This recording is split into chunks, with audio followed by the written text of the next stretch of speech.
Kak, setelah penantian panjang para nakama, serial One Piece live action akhirnya rilis di Netflix dengan plot cerita yang berfokus di East Blue Saga.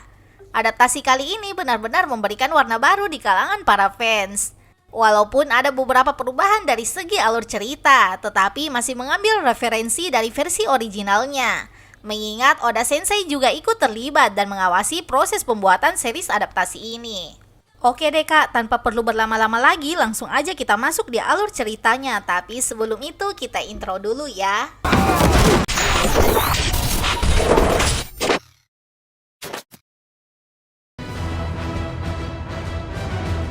Film dimulai dengan diperlihatkan kejadian 22 tahun yang lalu. Goldie Roger, Raja Bajak Laut yang sebelum dieksekusi dia memberi pesan kepada seluruh dunia tentang harta karun yang ditinggalkannya. Where is your treasure? Tell us where you hid it! My treasure is yours to find. Karena hal itu, era bajak laut akhirnya dimulai. Scene beralih pada Luffy yang ingin menjadi bajak laut. Sambil berbicara dengan Newsku, Luffy membuang air yang masuk di perahu. Kinda dangerous. Nothing about Tenmenshu too. Dia memberitahu burung pembawa kabar itu tentang keinginannya untuk mencari setidaknya 10 kru. Luffy juga mengajak Newsku untuk bergabung dengannya. Tak lama setelahnya, air hampir menenggelamkan perahunya. Luffy yang tidak bisa berenang lalu masuk ke tong ikan dan mengapung di tengah kapal yang sedang berperang. It's my first day. Kapal berwarna pink itu merupakan kapal milik Alvida. Dia sedang menjara kapal bajak laut lain dan mencari Zoro yang merupakan pemburu bajak laut.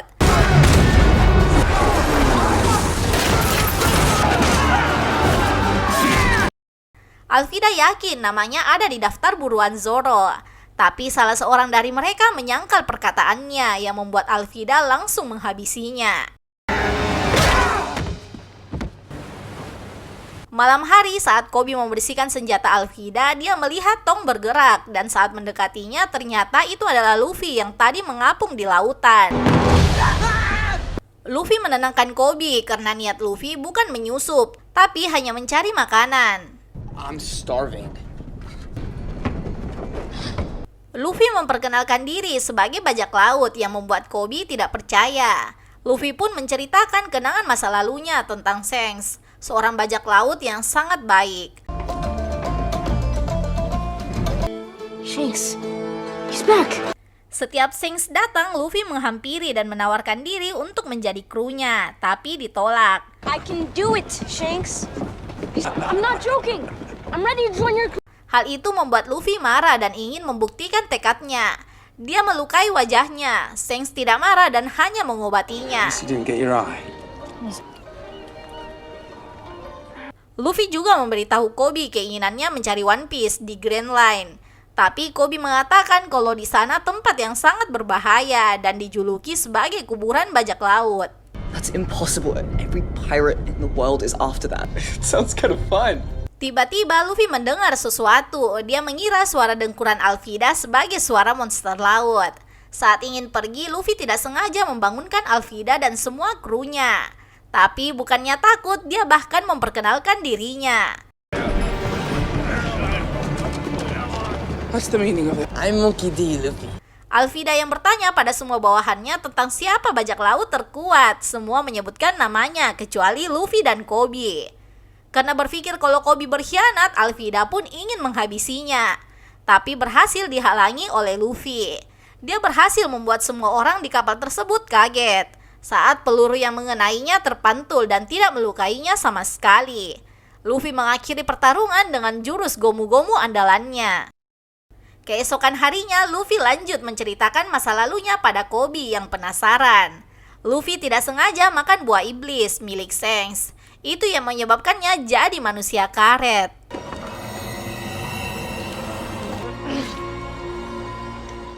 Beralih pada Nami yang berhasil menipu dua pria bajak laut dan mencuri kapalnya.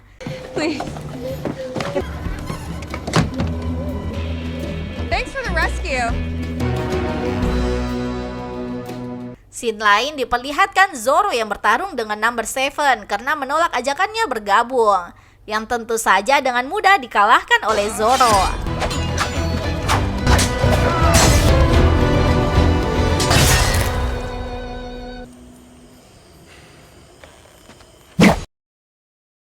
Saat tiba di pangkalan marinir, Luffy dan Koby melihat poster para bajak laut yang dalam pencarian. Where's my face? Sebelum melakukan aksinya, mereka memutuskan makan dan menyiapkan rencana terlebih dahulu. Secara kebetulan, Luffy, Koby, Zoro, dan Nami makan di tempat yang sama. Luffy yang sedang membuat rencana, Zoro yang membawa Number 7 dalam karung dihampiri oleh gadis kecil. Dia membuat makanan untuk Zoro, tapi terjatuh karena tidak sengaja menabrak seseorang. Orang ini bernama Helmeppo, anak dari Kapten Morgan. Perkelahian pun terjadi di antara Zoro dan Helmeppo, dibantu marinir lainnya.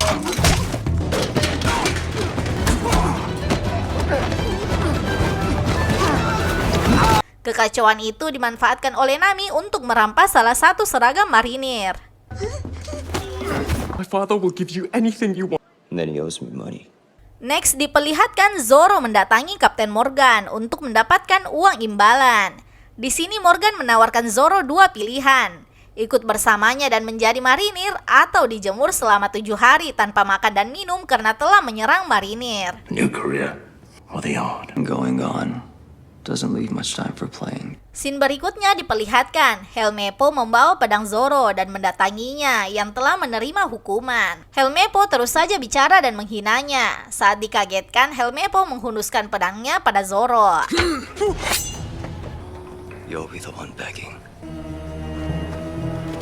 Tak lama setelah Helmeppo pergi, Luffy yang ingin masuk ke pangkalan tapi tersesat di lapangan tempat Zoro dijemur.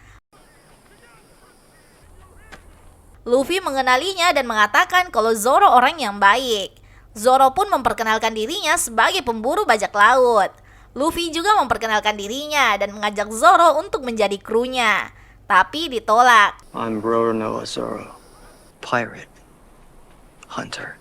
Meski begitu, Luffy tetap melepaskan ikatan Zoro dan pergi. Next diperlihatkan Nami yang berhasil masuk dengan penyamaran dan mulai mencari peta Green Line. Seorang marinir curiga karena Nami mengatakan disuruh mencari peta Green Line oleh Kapten Morgan, yang peta tersebut ada di kantornya. Meaning to the Grand Line are kept under lock and key in his private office. Marinir wanita ini pun bertanya pada temannya yang merupakan orang dari pemilik baju yang Nami curi di bar.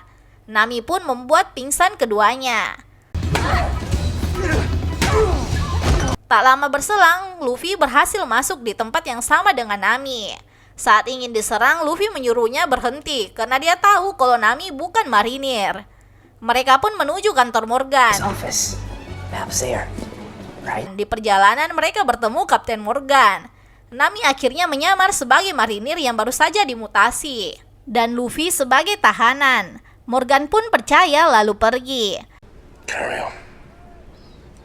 Nami juga berhasil mencuri kunci Morgan. Hal itu membuat Luffy menawarkan jadi kru bajak lautnya, tapi ditolak tegas oleh Nami. Di kantor Kapten Morgan, Nami pun mulai mencari, sedangkan Luffy hanya melihat dan mencoba barang yang ada di sana, yang membuatnya secara tidak sengaja menemukan berangkas. Nami berusaha membukanya tapi gagal. Kapten Morgan yang telah tahu kalau dia baru saja diserang membunyikan alarm. Luffy yang tidak memiliki pilihan lain menarik berangkas tersebut. Dia dan Nami pun berhasil dan terjatuh. Para marinir mulai menyerang mereka.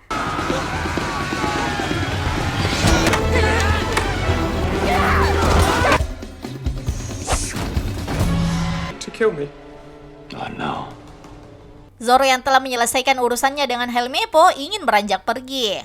Tapi melihat Nami dan Luffy yang kesulitan, dia pun membantunya. Morgan datang dan mengatakan kalau mereka tim yang menarik. Pertarungan antara mereka pun terjadi. Zoro dan Luffy bertarung melawan Kapten Morgan, sedangkan Nami mengatasi marinir yang lain.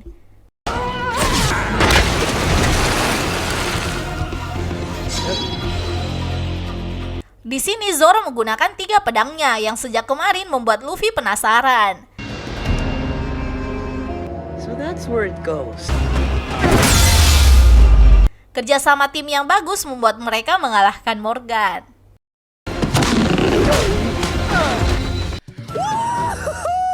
Mereka pun menuju kapal. Di saat Luffy menunggu Koby, Helmeppo dengan potongan rambut baru yang Zoro buat datang. Di saat terus bicara, Koby memukulnya 1 kali dan dia pun pingsan. Or something. Luffy lalu menyuruh Koby bergegas agar mereka tidak tertangkap. Tapi Koby mengatakan kalau dia tidak akan ikut. Dia akan menjadi marinir. I want to help people that can't help themselves. Luffy, Zoro, dan Nami pun pergi tanpa Koby. Next, diperlihatkan Garp yang mendapat kabar kalau baru saja peta Grand Line dicuri oleh bajak laut bertopi jerami. The map to the Grand Line has been stolen. Scene beralih pada bawahan Buggy yang menyampaikan kalau 3 orang bajak laut mengambil petanya. There were 3 of them. Adegan pun ditutup dengan Buggy yang tersenyum dan mengatakan kalau akan merebut petanya apapun yang terjadi. Yap, mungkin segitu dulu pembahasan pada video kali ini. Kita akan lanjut alur ceritanya di next video. Bye-bye!